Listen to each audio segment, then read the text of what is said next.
adgangskrav til fysioterapeut er en gymnasial uddannelse, for eksempel HF, HHX, HTX, XTX. Man skal så også bruge en dansk A, en engelsk B og en matematik C-prøve.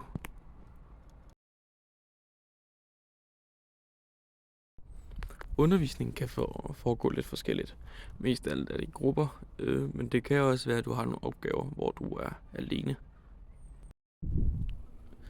Arbejdet på uddannelsen går meget på sport, sådan noget som muskler, led og så videre, styrketræning. Men det kan også ske bogligt, for eksempel i form af anatomi og så. Hvad kan det bruges til? Du kan for eksempel komme ind på et hospital og arbejde med rehabilitet af ældre mennesker for eksempel. Du kan også komme til at starte din egen klinik, og du kan også komme ud i sådan noget sportsklubber og så videre.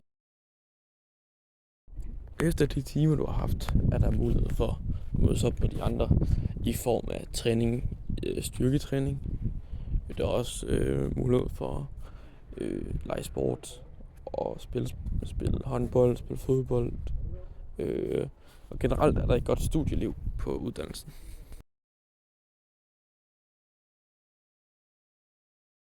Du kan finde uddannelsen i for eksempel Aarhus, hvor jeg selvfølgelig bor tæt på VIA University.